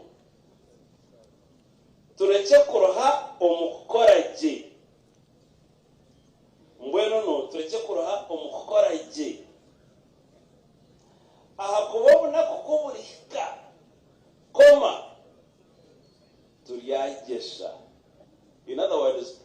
yazumurwa nambwenu orufunkoru nezumurano eriko rugaha ruhanga ahabwe bimera kozira umunsi mukamasibo orufunkoru rero hariho urufunko kureba nabwo rufire yona rureba urufu narwo rufire aho komushaija afire na asinzire mayajira urufu narwo reba ruzeruta kuko rufuruwe kitinsa ko tokubasa kurugaho ukarugira icyo kikwa nikirugaha ryoha ruhanga naba nasumura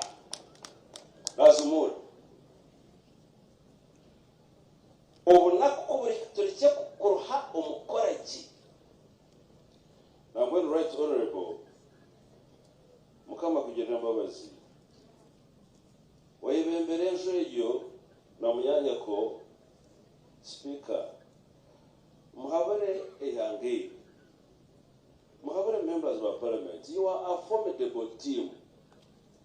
You are, I know that.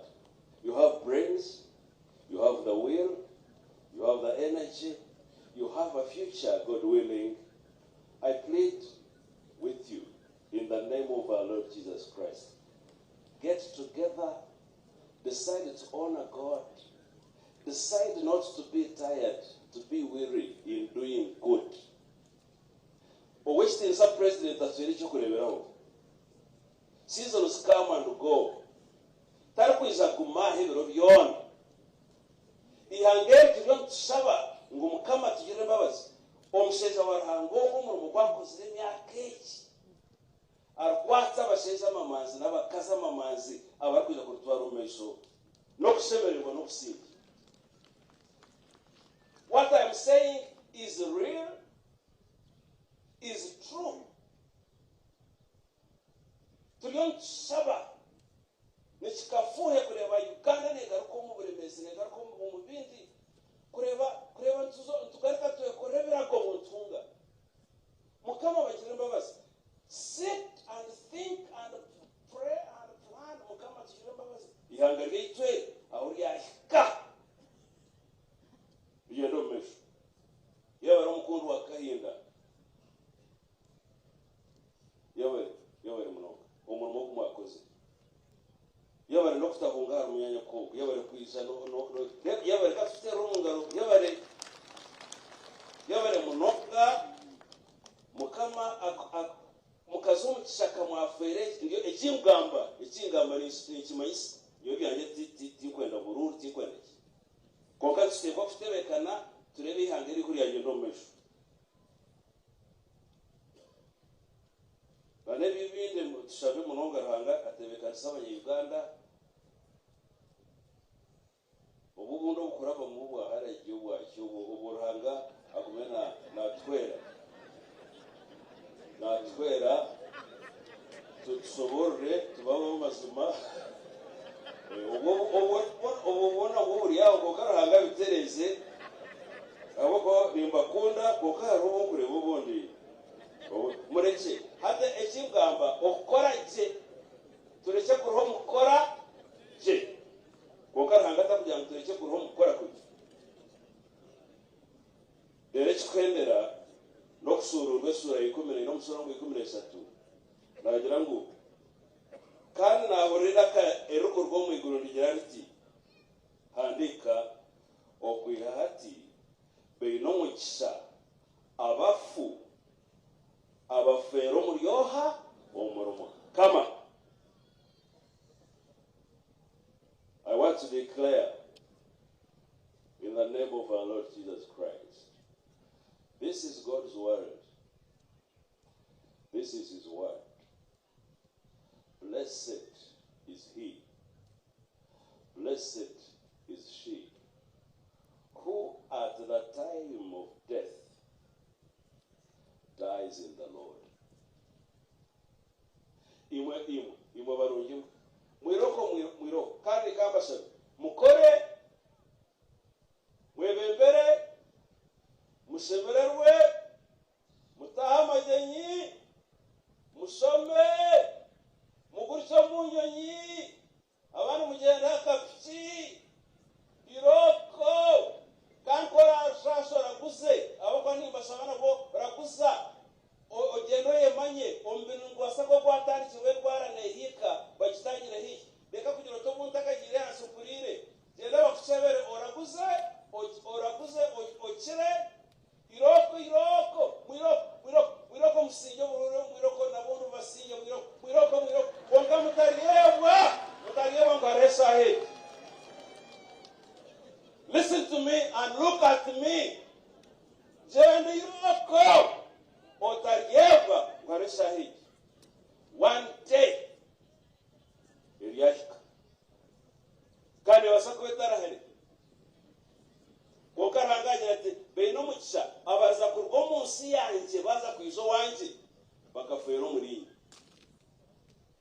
And because this is logical, you cannot die from somewhere or you die in a place where you have not been. Toko wasa kufero mu mukama otajire muri yoha mu mukama. Yesu nchakugira ati mugumo murinye kandi wabota otajire mu ruto gumo muruwe. Ngwere kwasa zo muri Yesu. Somero muri Yesu, tunjiro muri Yesu, shuburo muri Yesu, shomero muri Yesu, swero muri Yesu, iroko akaruruka kusinyira muri Yesu, naro kasinyira muri Yesu, otungukiro muruwe, osumiro muruwe, orwaro muruwe, orakurso muruwe, koroza kufa abo kwesherekeragiro, ofero muri yoha omuruwe. Mukama simba kuchereza Mary, na ayebare mukama kandi akayibukaganya ati nkekereza Yesu tuyina amatsiko ngwato moyo we aruna mukama oyina amatora cyo moya kugamba mukamoyita kumenera mwembere tushabe omwekoro hari meseshe meire eyabajunire bakula niyoro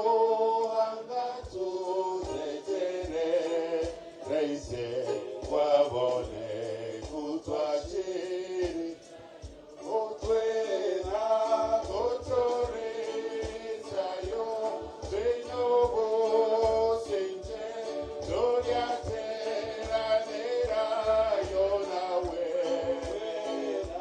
kutore zayo zenyobo sinje doria tera nera yonawe. Blessed, mighty, and heavenly Father, in humility, O God, we stand before you, our Lord, our blessed hope, from whom we came and to whom we return. Lord Jesus, you came that we may have life and have it abundantly. Time comes, O Lord, when those people with whom we have lived, with whom we have shared life and laughter, when they pass on, O Lord, we feel weak, we feel low. And this has happened in the Karooro family. We are here, Heavenly Father, and we mourn so heartily the passing on of our beloved, the gallant woman, a woman of value, a woman of valor, a woman of decency, a woman of decorum. We honor you, however, that you chose to give her to us. Not only the Karooro family, but the entire region, the entire country, and the whole church. Beloved, O Lord, our Heavenly Father, we came here this morning, and even before today, we have heard the speeches.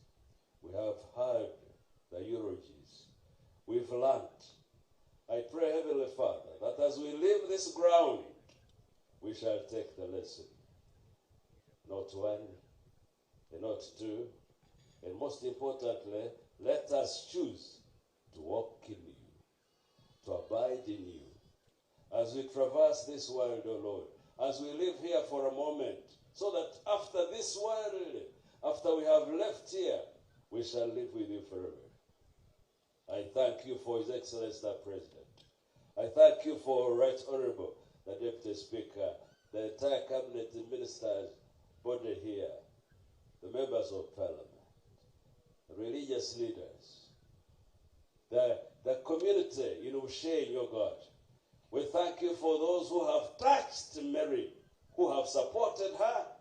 We thank you for the in-laws from her husband's side, her late husband's side, oh Lord. Thank you for that love that has brought them together here. Lord, thank you for her children. Though not biological, she touched many, she embraced so many, and I pray for your blessing upon her children, oh God. And now, as we leave this ground, I pray that the peace, that peace which transcends all understanding, will keep your hearts, beloved, and will keep your minds in the knowledge of God and of His dear Son, Jesus Christ our Lord.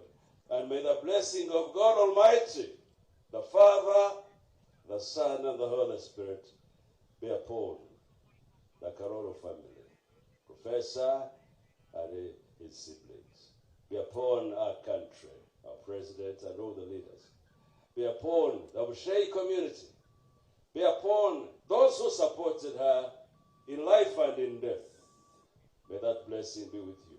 Omukisogo barungi imwe aba Bushenyi abahiremera Karooro abakurana hati abashabire nawe abageze nawe muhumure abantu barugaho ko karuhanga tarugaho ariyo nasitegekanisa abantu bebembezi abakwira kora umurimo gwe omukisogo kuba kumene imwe gubazumure emukozere kongo kusira munonga mutariyebwa mukama gubebembere mwana mugarukayo mutwarire sone imwayega.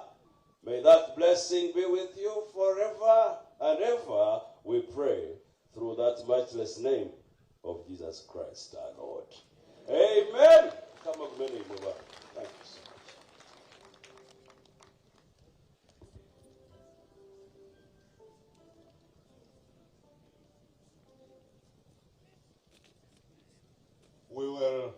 We will remain standing for the anthems, but before we do that, I want to say the burial ground is at home, and only it's very small. Only the bishops, the clergy, and the government officials will be there. Abanda basigara tuja kumaha as we have our lunch. And should there be any issue around Honorable Mary, if there are any issues, you will approach the family and they will be discussed.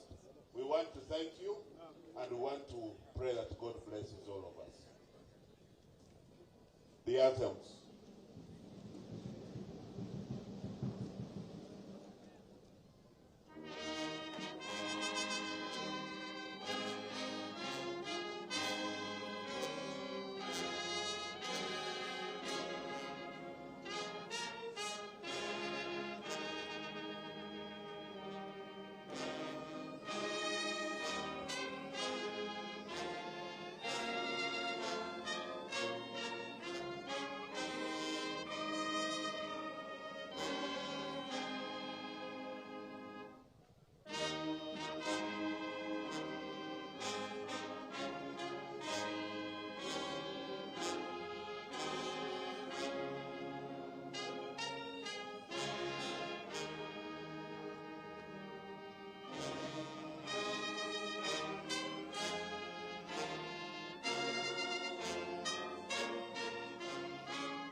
Please remain where you are as the clergy goes, and then the people mentioned are the ones who will go up here. But I think for now, we will remain here for lunch. Those who will remain here, the serving points are open. Let the team, the advanced teams, please move as fast as you can. And yes.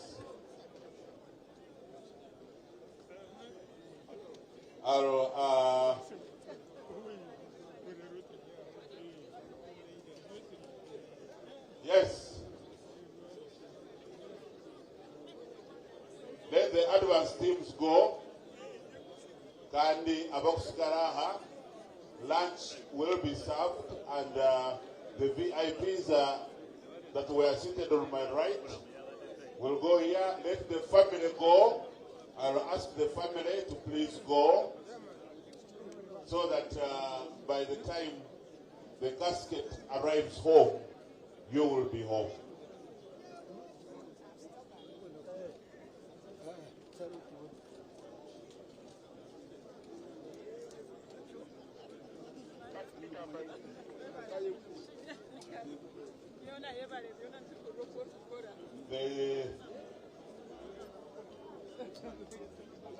DJ, if you can play Rohangawita and Gumeni Pora as the rest of the things go. God be with you till we meet again.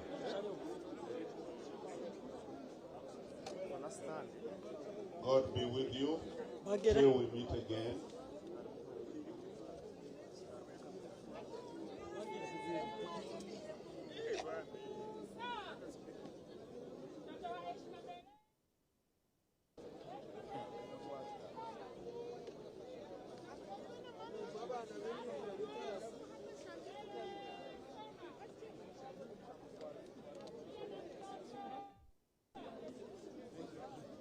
Rifleman! Go through!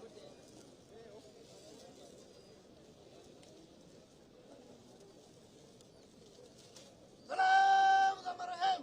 Eshmatua!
Pita. So ni nevo.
no manya ni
Kantaguma mwanya kumwe kuti bachino magaraga batuje mukfa wene tungerayo kureka ariwe mukama hazawo gwewe kubera bitino shinga ukai mukama wangu kwera mnonga ayi mukama w'ubusobozi bwona ayi mukama wetu urukwero w'imbabazi nyinshi utatayo mukfa ukurumwo buruzi okwebiro nebiro Mukama wetu nomanya imbonano y'imitima yetu watita matuga wage mbabazi kwanga kuro kushaba kwetu tugire ku tusasire tukamurkwera munonga rango ubusoborozi bwona umuzino rukwera kandi umbabazi chunguzi umucuwe manza ukire kandi utawaho utatwiciriza kuturwaho umubona kubwo kufa ahabwo ubuhurizi bwa rufu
ishe wa mukama wetu Yesu Kristo obakuzokana magara bitukusima habwo ko muntu wena orukwiciriza no buyakufa yabuhurire omuriwe kandi wena oruhurire kandi orukwiciriza tarfebrojo kandi Yesu Kristo go akatwigesa narabo umuntu mwaye Paulo rkwera kutashemeye kutongeza barkugwejegerra omuruwe nkabatine masuko mbwena itatitwe nitweshengereza n'ubucurezi otuzore turujyo mu kufokwe kibi tutaho magarago kukira turuba twarugiro magaraga tumure omuriwe ko kutuye namasiko aharumwine wito gumeri munukwe yaba kandi hakuzoka kw'abantu bona ahaciro cyamperu shangwe turi abarukwicuruza ubwo misho gawe twebwe mu gishogo ubwo mwana wawe wo kunda munonga arabo kumukunda kandi abara kumutina nagerati mwenje imwabutata hiro mugisha muhunguro bukamo bwabateka tekirwe okwihangwa kwezi itatito yembabazi nitweshengereza utwebyo ahabwa Yesu Kristo muterano witu kandi umucunguzo witu amina kabasima simara muterera kandi kandi betandi kandi bashobora mumure eseka umuntu tabaho ekigiro okutanda mukono obiri mukono yaka but as a soul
umurebe wa TV West tongera kusima ahubwo guma nitwe itwatandikire mikoro yo kushenekereza mugenzi witu kandi umukundo witu Honorable Karooro Okurut ize shaha turiyo ntutekaho aba family abanyamakago nabona bija kuzika bariyo mbateka yebimuri ngakamanyiso kamwe ko bunyankore koreka kugira ngo bariyo mbasibura mugenzi wabo bahita nawe tujye mu cyaro cya Bwoga iginisha ngo muri Bushenyi municipality umakagamere Karooro Okurut kandi twemerire right now twemerire aha buturo bweye ubwaha muheru ningasho bw'enkomero ahara ubwo ruberera niho twemerire kandi se aba funeral services no bari taking a part right now umurimo gw'ekanisa gwahwire so hato umurimo gwasigara n'umurimo gwa funeral services Linda twijike kugira ngo Mary Karooro Okurut uturiyo nshenikirize shaha kandi utwahirize kuteka umunjiye yo buturano akazarwe biro 12 byo kwa mushanjo rukumo rwenda 54 kandi yazarwa umushijo babembetwa Ernest Karooro wabira rwe gomboro Karooro ari umumagarage yegona atwire ari MP abwa Bushenyi kurda 2016 kurda 2024 mpaka 2016 kandi akabaho minister wa information yabo minister wa security yabo minister wa agenda yabo na minister wa general duties kandi yaza kufera yabari umuhabuzo wa president anshonga z'amakuru kandi ari na patron wabeji abashomire bwera nyanje Mary Karooro Okurut abira inekitinisa cyo bwa canon icyamuhirwe kanisa bw'emirimo mirungi yabe nakore kanisa kandi ikitinisa kikamuherwa 2016 umurebe wa TV West tongera kusima kandi ndikumanyisa mu karentere emirimo yasigara ni ya A+ ningaba funeral services nibo bariyombaza kutabika ningashi kusheka shanduko ibateka umunji yo butwire ubwe abanyamukago n'aba family baciruko yongera kuteka yebe muri kumusigara kumusiga wahirisho rya muhero